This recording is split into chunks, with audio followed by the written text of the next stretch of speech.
What works? Language, literacy and numeracy in training and assessment. What has language literacy and numeracy got to do with my role as a trainer and assessor? Registered training organisations, RTOs, should provide training, assessment and support services to learners that meet access and equity principles, maximise outcomes and meet learners' individual needs, which include language, literacy and numeracy needs. Vocational trainers and assessors are competent in their own vocational areas, but may need to learn about LLN in order to best meet learners' needs. Competent performance of vocational or technical skills also involves the need to read, write, speak and listen, and to use numeracy skills. Language, literacy and numeracy are built into all training packages and specifications because they form part of each job. So you can't deliver training or assess learners successfully unless you understand the language, literacy and numeracy required to do a particular job, and how you will cover this is the training and assessment you do. So what do you need to do? Identify what the LLN demands are of the training specifications you deliver.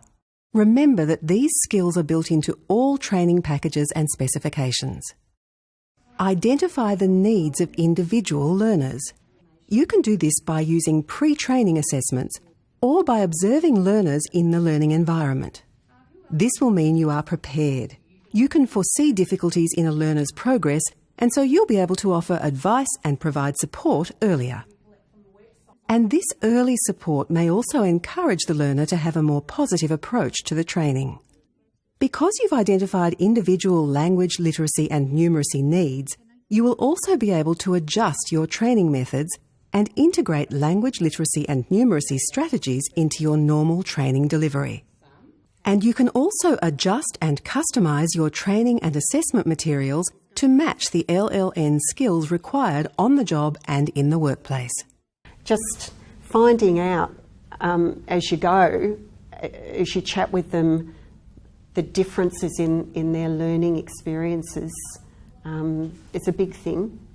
I think the trainers need to do this unit because it's an excellent unit that gives a very good fundamental framework for learning, for evaluating your training and assessment strategies, and also to be able to modify those and to learn new hints and tips on how to be a more effective trainer or a more effective assessor. And everyone needs to be upskilling all the time, but I think in particular if people don't have that as a background, say a teaching background and they're a vocational trainer, I think it's an excellent base from which to get new skills.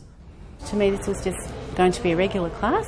I thought maybe I might need to go a little bit slower, but this will be okay, but it was not okay. People would sit and smile and nod and be very nice to me, and I would be nice to them, but at the end of the day, I'd look at the work and they actually hadn't gotten it. That was not about them, that was about me. Yeah. So I had to then think about, well, what do I need to change? What do I need to learn? What professional development do I need to be able to help the students succeed and for myself to develop more professionally? The support I needed was to actually learn how not to make my assessments too hard, okay, and that is actually in regards to wording, in regards to the way I laid out the assessments, the expectations.